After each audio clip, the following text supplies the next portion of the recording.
welcome to classical music in the mid to late evening.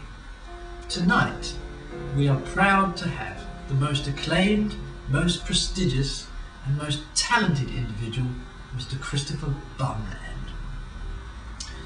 For those of you unfamiliar with the work of Christopher Bumland, he's a world-renowned pianist who's played with the likes of Syd Barrett, Shirley Bassey and all those sorts of fellows.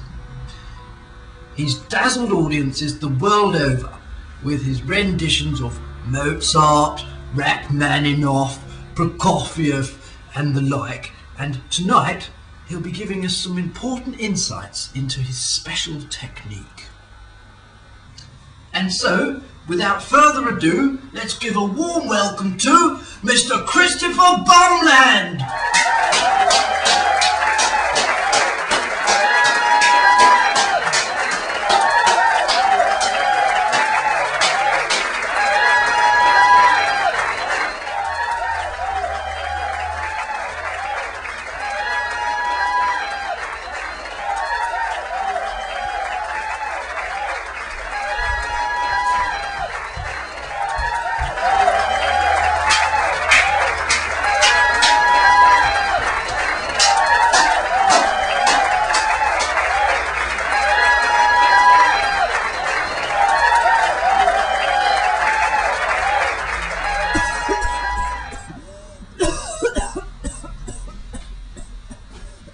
So, Mr. Bumland, what is it exactly that you're going to play for us this evening?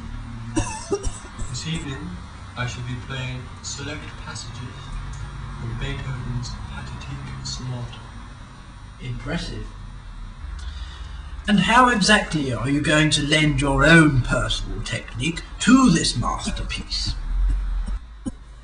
It is vital to the colour of the main theme that the staccato bass is structured evenly with the crotchets of the third and fourth bars. The underlying tension of the dominant seven over the minor thirds is resonating with the third punctuation of the second bar's minimum crotchet juxtaposition. Well, I think we're all very much looking forward to hearing that particular interpretation.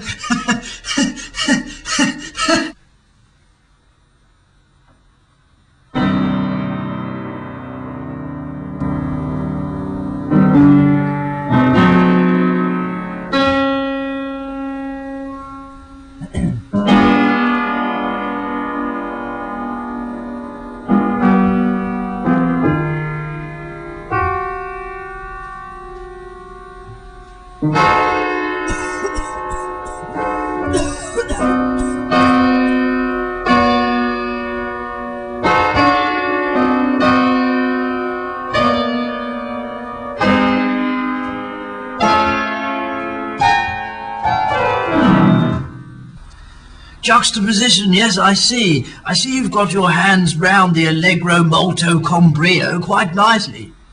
Do play on.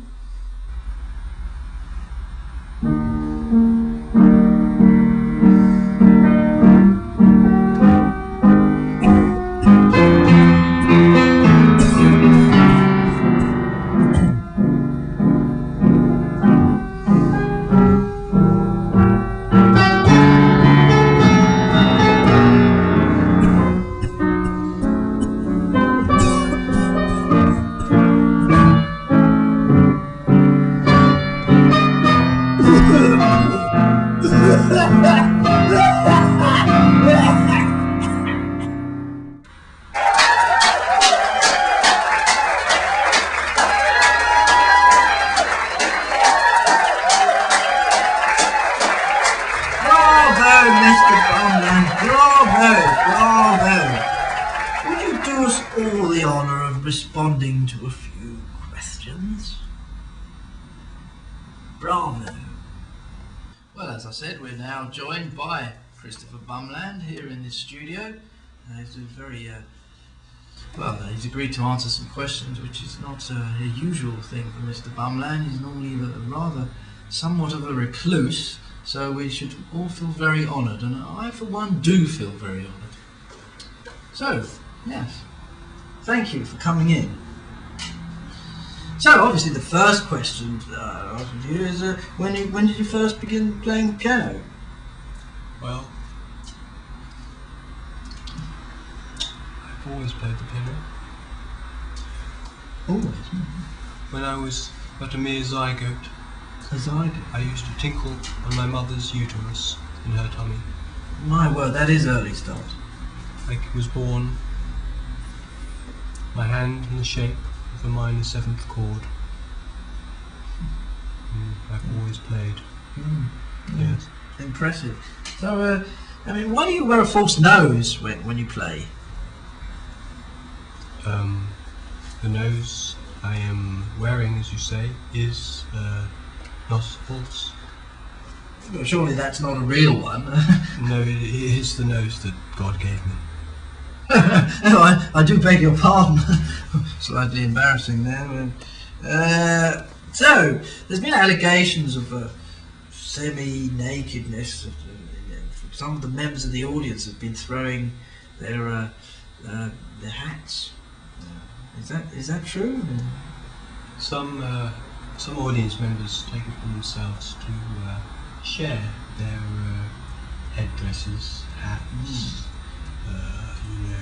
all manner of fashion. However, if I choose not to wear trousers, I feel that that is my own decision. Yes. Yeah. Well, this is a question that my wife was bugging me to ask you, and that was, what do you think the true meaning of allegro really is? I mean, the real true meaning. Well, much has been written on this subject, and I understand your wife's eagerness to hear my response. Yes, I mean, she's got quite full breasts, you see, so I think that's many perhaps... women have full breasts.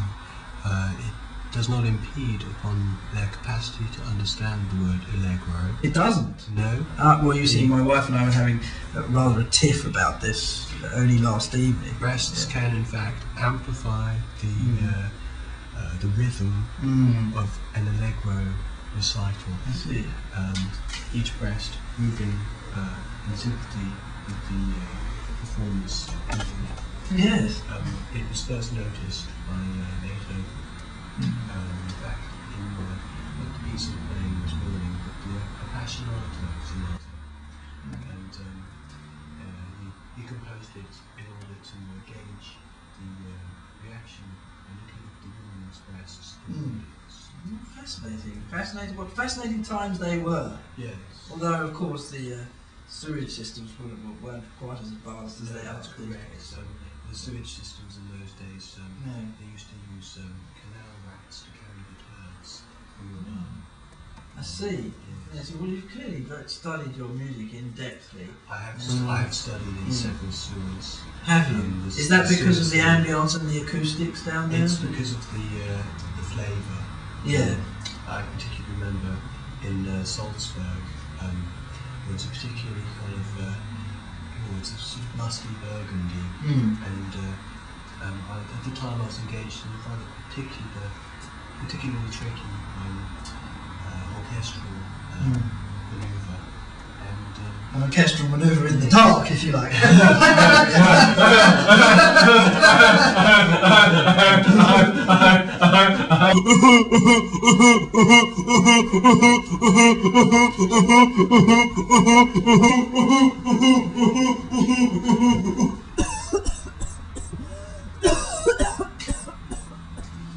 So, there we have it. Thank you very much for gracing us with your presence, Mr. Bumland. I hear you're going to finish by playing with one of your...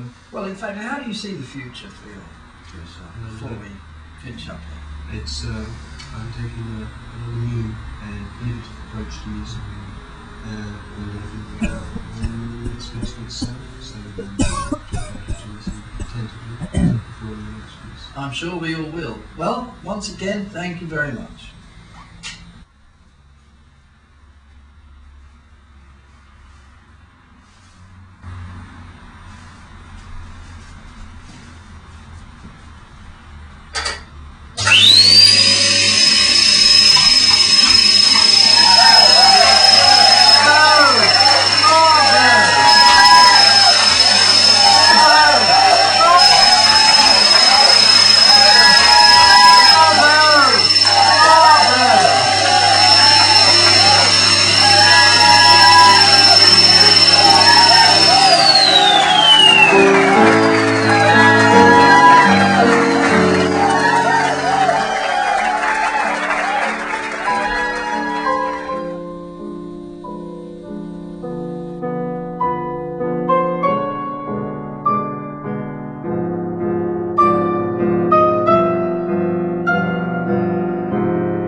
you.